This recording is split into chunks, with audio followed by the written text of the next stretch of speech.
ন্যায্য মূল্য না পাওয়ায় সাতক্ষীরার মাঠেই নষ্ট হচ্ছে হাজার হাজার কেজি টসটসে টমেটো। সেই সাথে পথে বসার উপক্রম প্রান্তিক টমেটো চাষিরা। এতে মারাত্মক ক্ষতির মুখে পড়েছেন তারা। ঋণের টাকা পরিশোধ করতে না পেরে এলাকা ছেড়েছেন অনেক কৃষক।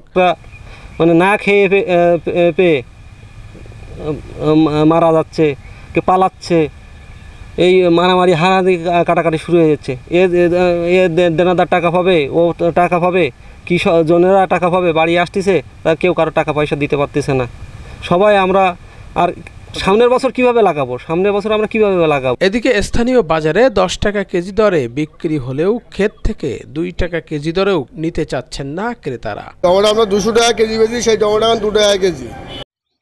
দাম এমন নেমে যাওয়ায় মাথায় হাত উঠেছে সাতক্ষীরার টমেটো চাষিদের। উৎপাদন খরচ তো দূরের কথা, শ্রমিকের মজুরিও উঠছে না তাদের। ফলে মাঠেই নষ্ট হচ্ছে এসব টসটসে টমেটো। অথচ মাত্র কয়েকদিন আগেও 200 টাকা কেজি দরে বিক্রি হয়েছে এসব টমেটো। সাতক্ষীরা জেলা টমেটো চাষের জন্য অত্যন্ত উপযোগী একটি জায়গা। এরা বছরে প্রায় 8 মাস ধরে এখানে টমেটো চাষ হয়ে থাকে। শীতকালে এর উৎপাদনটা অত্যন্ত বৃদ্ধি পায়। বাজারে সরবরাহ কম থাকার, সরবরাহ অত্যন্ত বেশি থাকার কারণে আমাদের কৃষকরা এবার কিছুটা দাম কম পেয়েছে।